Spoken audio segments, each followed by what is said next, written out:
Welcome back to the Oscar Project Podcast, the show where I discuss Oscar-nominated films year by year. I am your host, Jonathan Eacherberg, and today we'll be discussing the 1928 film, The Cop. Actually, that's not true. Today we will be jumping back into the first Oscars for just a bit to discuss the 1928 film, Glorious Betsy, with my friend Enrico Banson, who writes the Director's Notes newsletter. Enrico returns to the podcast after joining me back in February as part of my 97th Oscars preview. Enrico, welcome back to the show. Hi, Jonathan. How are you? I'm doing fantastic. Great. Now, I do have to explain my little bit of an odd intro, but before I do that, just remind listeners who you are and where they can find your work online.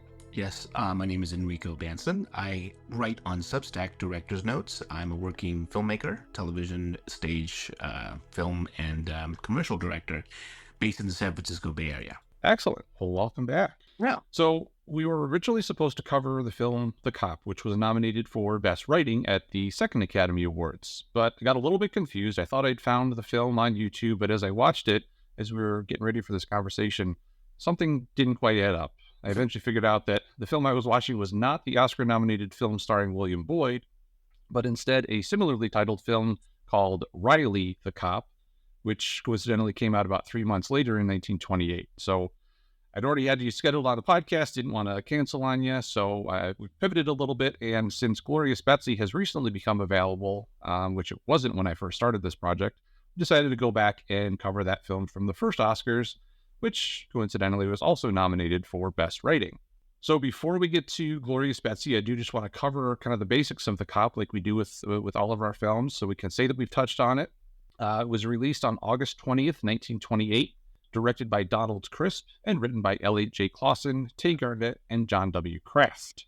And it stars William Boyd as Pete Smith, Alan Hale as Mather, and Jacqueline Logan as Mary Monks.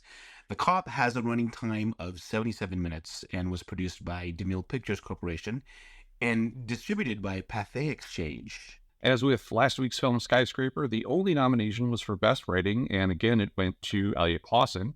And sadly, as I mentioned, there's no currently available version of the film for viewing, although prints are said to exist at the Library of Congress and Cinémathèque Française.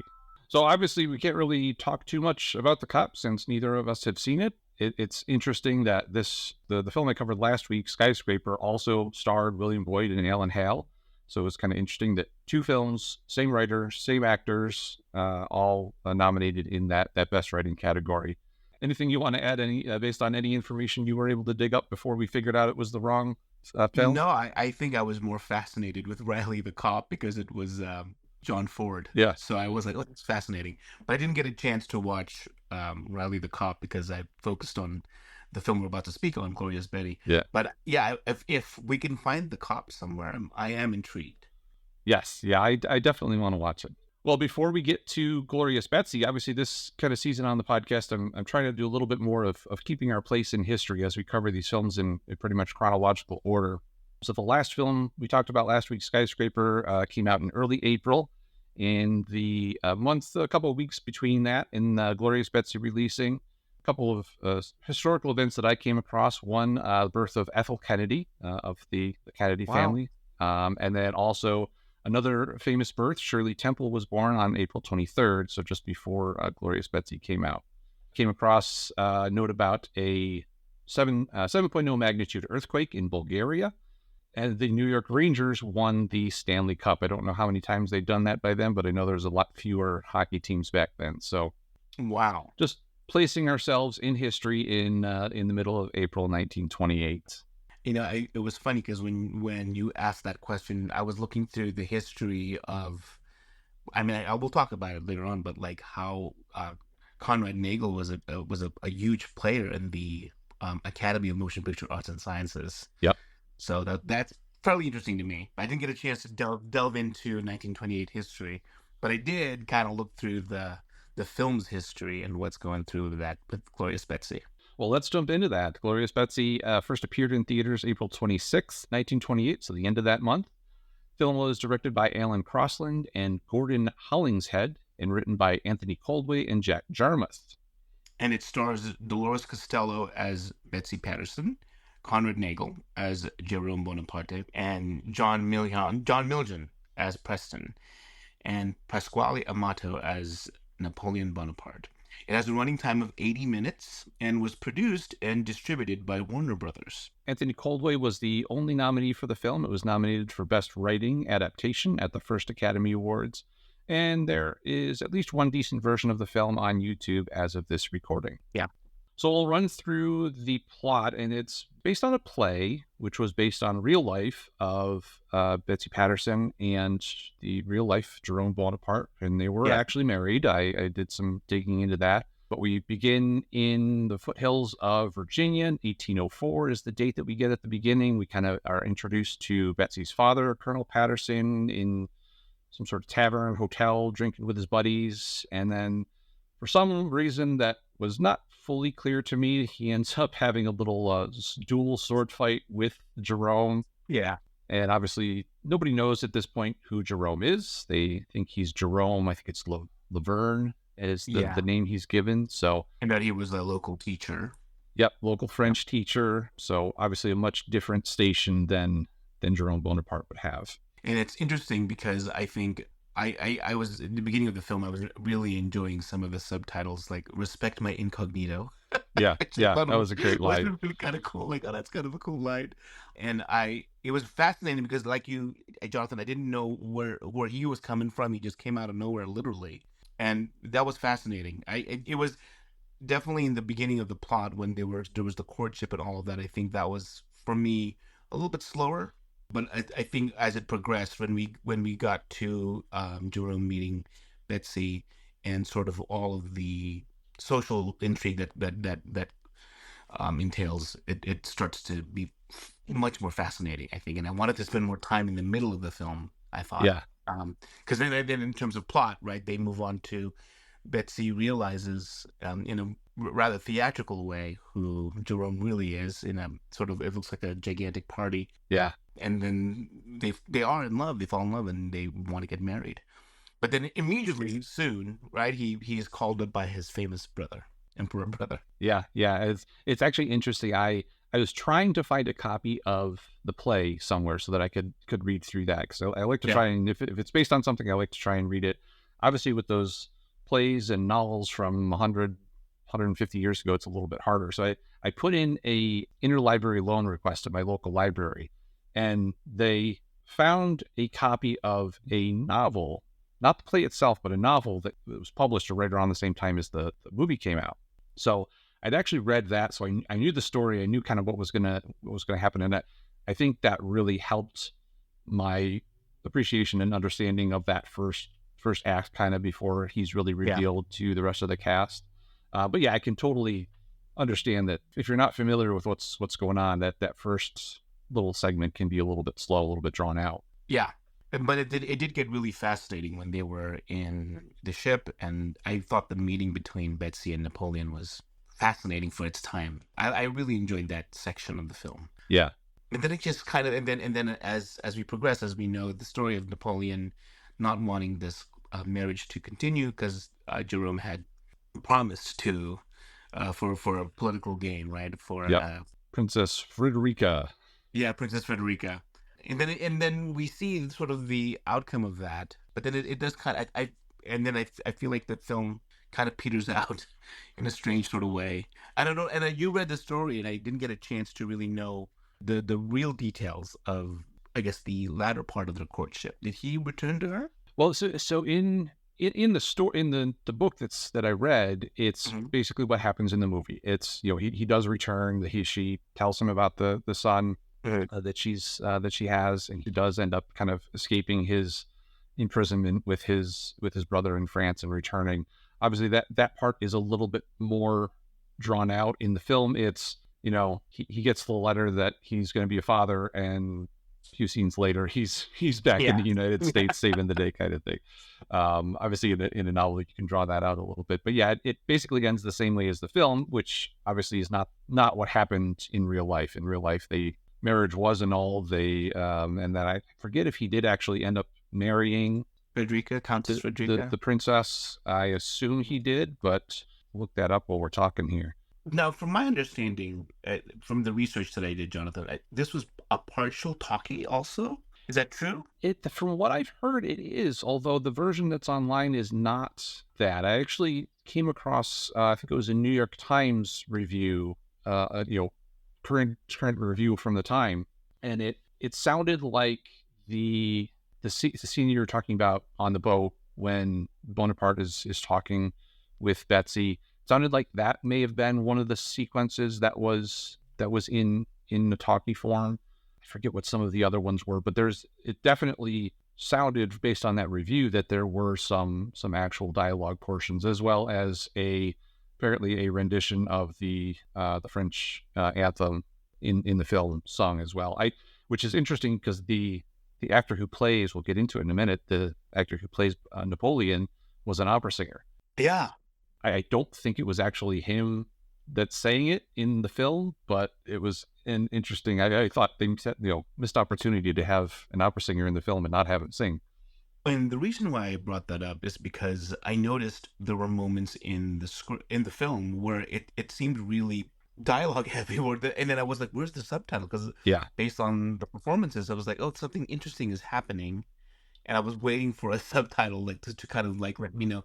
And I was like, "Oh, I guess I'm inferring that there's intrigue here," Yeah. that I think is fascinating. I and it sort of almost made me feel like there's certain moments in the film where I was eavesdropping. You know what I mean? Like, what is happening? So maybe that then I realized isn't this part talkie? So a lot of the interesting scenes, I think the end there was no real subtitles at the end, right? Yeah, the end when the Betsy and Jerome are kind of reunited at the very end. That's very sparse on the titles, and then I think the other one that you're probably thinking of is the party scene. There's a lot of the soldiers and the guys who are there accompanying him talking, and I don't know what they're saying. I can only guess. Yeah, I see him gesture and say Napoleon or say Jerome Bonaparte. That's about all I got from that. And when she returns post France, and it was in Baltimore and the gossip and all of that, and it seemed like there was a lot of gossip within her parents and all of that. And I was like, oh, I'm fascinated to know what are they saying. You know what I mean? Yeah. So so that kind of makes me wonder if it was a partial talkie. From my understanding, it was. I'd love, hopefully, at some point, someday, we can have a version that includes that. I did look up to see. So Jerome Bonaparte was married to Elizabeth Patterson in 1803. Their marriage was annulled in 1805, and then he did marry Katharina of Württemberg in 1807. So he did end up marrying her and stayed with her until she passed away several years later. So just the backstory on the actual setting the historical record straight in terms of these characters. Yeah. But yeah, it was definitely interesting. And I had seen that, kind of lack of titles when I first watched it. And then it was only after the fact that I found that review that kind of referenced some of those talking segments, and it started to make a little bit more sense. Yeah. I think at first it was a little bit more difficult to watch. And then once, I guess, lack of a better term, once the plot started happening, I'm like, oh, okay. Yeah. Then it was interesting. Yeah, there's definitely, and I noted down at the beginning, you mentioned Conrad Nagle earlier. I really liked a lot of what he does with his eyes at the beginning, especially before we know who he is. Yeah, I didn't notice as much in the second half, but before he's revealed himself, he's kind of looking around the room, watching people. He does a lot of acting with his eyes throughout that whole early sequence. I remember Maria was watching it with me. My wife Maria, she was watching it with me, and I remember I told her and said, "Wow, Conrad Nagle is quite a mugger." Yeah, he's really good with his eyes and his face, and he knows how to tell the story with his face. And it was really fascinating to see it in like what you mentioned, in the reveal of his character and respecting his incognito and what have you. So it was really fascinating. I thought he was really interesting. Maria and I were saying, like, he kind of gave us Christopher Plummer vibes from Sound of Music. A little bit, yeah. He has that sort of that vibe, which was really fascinating. I think he's also a fascinating character, and we'll talk about sort of the folks involved in this film. Yeah, I mean, we can get into some of those now. Actually, if you have anything more on Nagle, you mentioned him as one of the kind of early proponents of the Academy earlier. Yeah, and he was a key player in creating a lot of, from what I've read, from creating a lot of those categories. So it was interesting how he was really hands-on in the creation of Oscar per se. And it'll be fascinating to hear what meetings were like back then when, he did have a movie, like he did have this movie that could have been, how was campaigning like back then, right? Yeah. If there was any, you know what I mean? How do you put your name out there if you are also involved in the academy? So that's interesting. I would like to read more about that. Yeah, it's actually funny in kind of preparing for the first episode of this season where we kind of talked about the Oscars, second Oscars as a whole. I actually came across a note. I'm trying to find it here. It was Mary Pickford, who was also one of the founding members. That's right. Was lobbying to be considered for Best Actress back then. So it was probably a lot of dropping in on her friends saying, "Hey, why don't you vote for me?" It was probably, I imagine it being a lot more personal than it is today, where you're getting for your consideration emails and things like that. I think you could probably just write handwritten letters and say, "Jonathan, please vote for me." Yeah, exactly. Yeah. Yeah. Just going back to Conrad Nagle, though, I did see, I don't think he ever won an Academy Award, though he was given an honorary Academy Award in 1940. And the man somehow has 3 stars on the Hollywood Walk of Fame. I don't know why 3, but wow, he's well representative on Hollywood Boulevard. Wow, 3 stars. Okay. Yeah. And I know that he did end up doing a lot of acting in his older years in yes, so I know that he definitely put a stamp on cinema. Yeah, he did a lot of film, even some television from what I read. So even radio as well. So maybe that's why he's got a couple stars. One for movies, one for TV, and something else. I don't know. I think that's what it is. Yeah. And then Dolores, I think she's fascinating too. She was. I thought she was really wonderful in the film. And I know that she, for the longest time, people considered her as one of the main, like, the goddesses of silence. But I think that was even her nickname, right? That she was, she was married to a Barrymore, right? And she is the grandmother of Drew Barrymore. Drew Barrymore. Yeah. Yes, she is. So it was really fascinating to see her in full action here. And I thought she was really good. And I could see why people dubbed her as the sort of the premier silent film actress of the time. But from my understanding, this was sort of like the Lena Lamont issue in Singing in the Rain.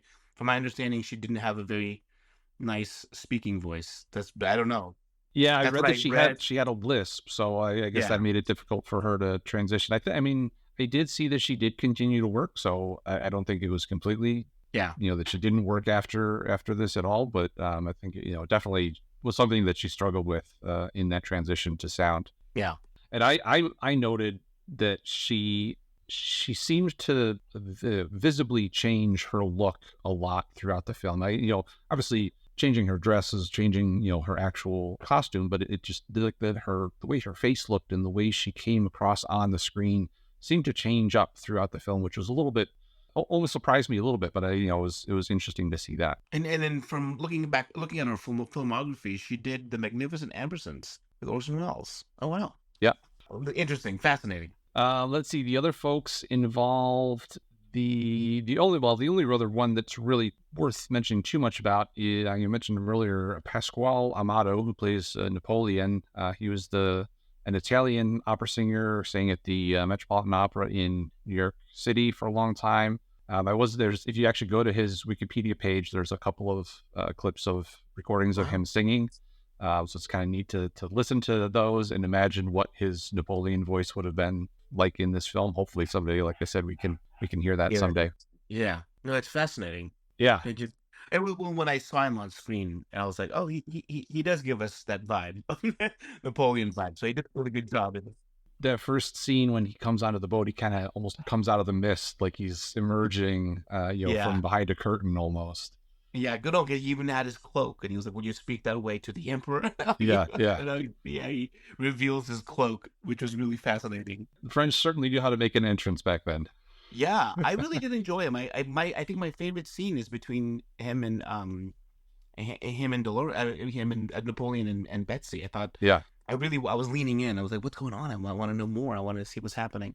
So that was really well done, I thought. And once I want to be able to hear his music, his singing soon. Once we're done with our podcast, I'll listen to that. Yeah, I'll put a link to that in the show notes as well when I post this, so folks can go and take a listen to him. There's a couple different ones on there. I think pretty sure they're in Italian, so I don't know what he's saying, but his voice certainly sounds really good. Any of the other actors you wanted to touch on? I think that those were the three that I thought were really. I mean, like, they are the key players in the film, and I thought, those are the ones. I'll let you wanted. Is there someone you wanted to highlight as well?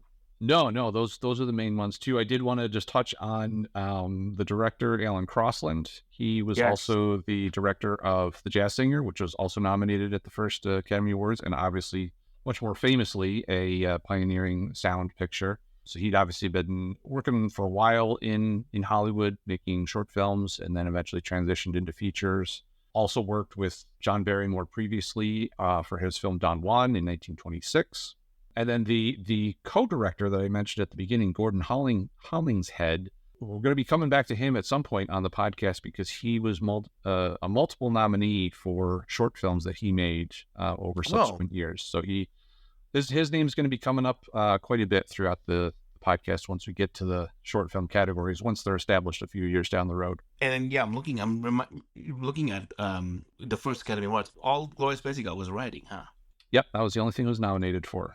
And obviously, I've seen as many of those as I can see at this point that are available, and I think it's a. I mean, again, I didn't watch the play, so I don't know exactly what they're adapting it from, but I think it was a decent adaptation of the story that was there, with some obviously liberties taken at the end for making a nice, happy Hollywood ending instead of the Yeah. the reality.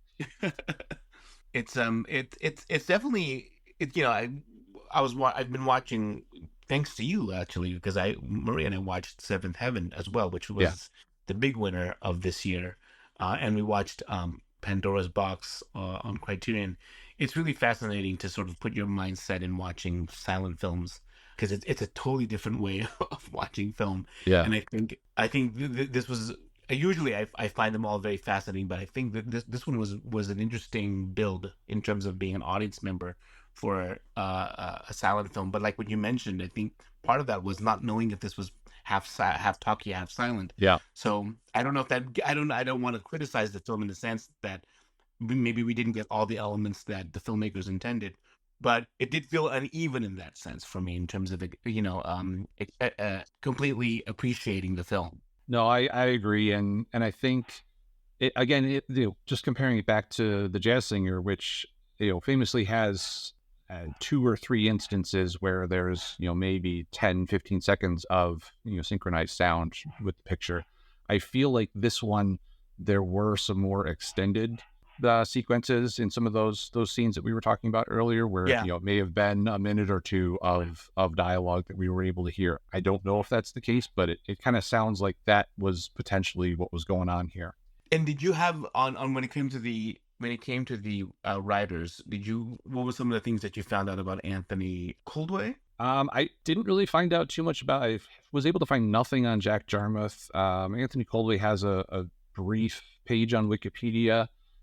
This was his only Oscar nomination, but he did, I guess, go on to do extensive writing career in both film and eventually television. And then the play was written by a woman by the name of Rita Johnson Young, and she was, I guess, fairly prolific. She had over 30 plays in musicals and wrote over 500 songs in her career. So I'd never heard of her until I came across this, but obviously people at the time probably would have at least heard the name if they hadn't seen or heard the play. Yeah, and I'm thinking about like sort of the history of Hollywood and Warner Brothers and what have you. It was, it makes you. I'm trying to think of like this is probably one of those films that was it part of the pipeline? Oh, I'm sure. I Yeah. guess in terms of, yeah, it was just one of those, let's just make another one. And also I'm also fascinated by like since it's a part talkie, I wish there was a way where we could learn more about the films where they decided to be part talkie and where Yeah. what I mean. That's always to me fascinating. I mean, there's only so much that we can find out about the film. Right, and I'm thinking too, just kind of going back to the directing and into that vein. So, the Jazz Singer was released October 6th, 1927.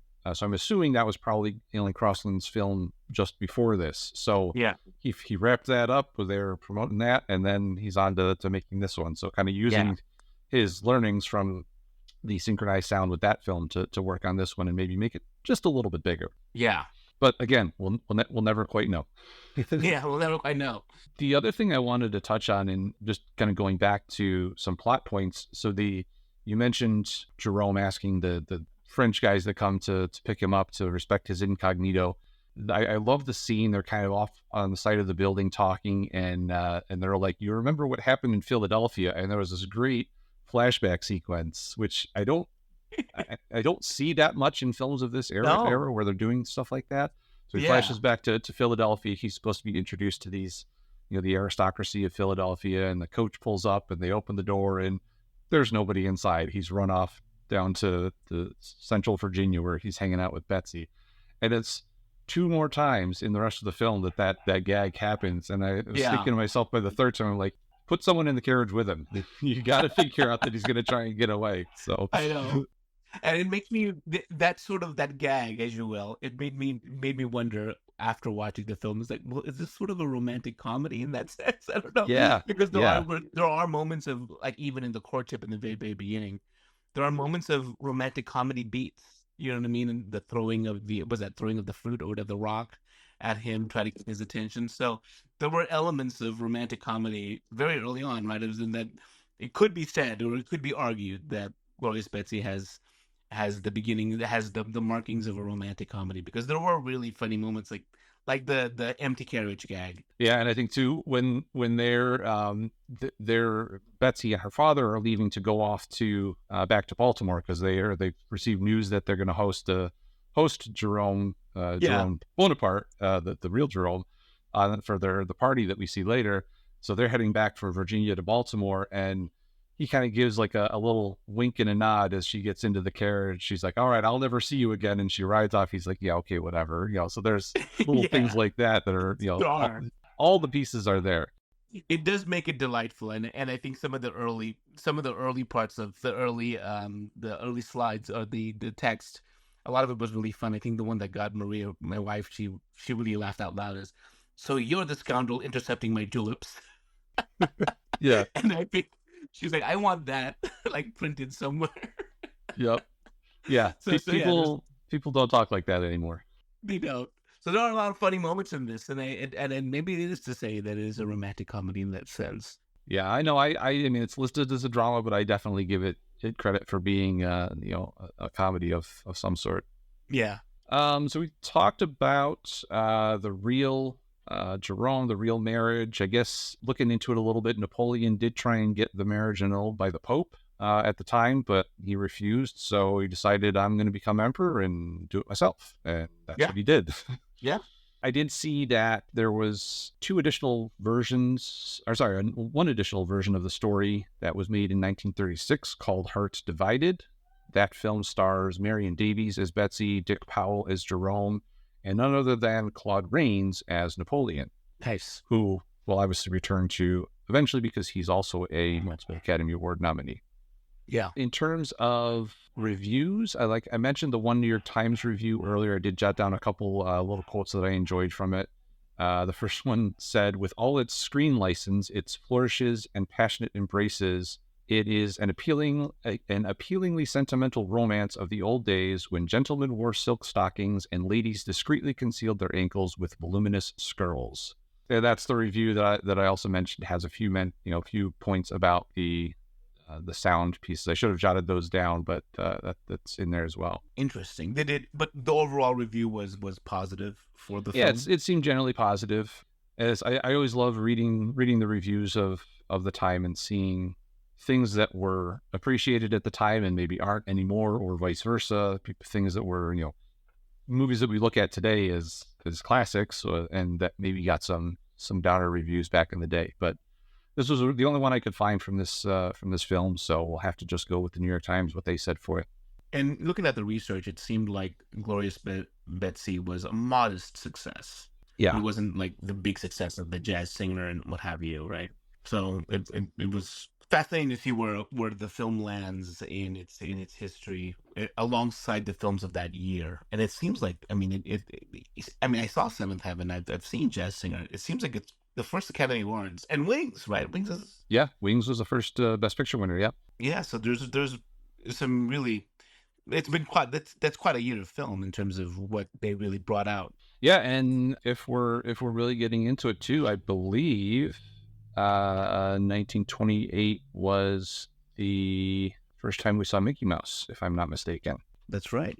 I think so. In Steamboat Willie, I think that was 1928. Now I have to go back and look. Yes, Steamboat Willie, 1928. Wow. So yeah, it was quite a cinematic year of a lot of wonderful things being introduced to our realm of cinema. Yeah, for sure. So as I mentioned earlier, Glorious Betsy was nominated for the Best Writing Adaptation category at the first Academy Awards. The other nominees in that category were The Jazz Singer and Seventh Heaven. I've seen all three. Sounds like you've seen all three. I would agree that this probably wasn't the best of the three overall. I went to Seventh Heaven. I think I agree probably with that being the best out of that group in terms of adapted writing. Me too. So they got it right on this one. Yes, they did. I really enjoyed Seventh Heaven, and I think comparing both of those, I agree with you. It's well deserved out of those three. I think Jazz Singer, is definitely much more technically fascinating film. Yeah. Not that that doesn't take away anything from it, but I think Seventh Heaven, there was a sort of propulsion, there was a movement to it that really kind of really worked in terms of its writing at the time, and what they showed on screen how that translated on screen. So I did really enjoy that. I agree. Anything else you want to mention about Glorious Betsy before we kind of give our final thoughts and some ratings?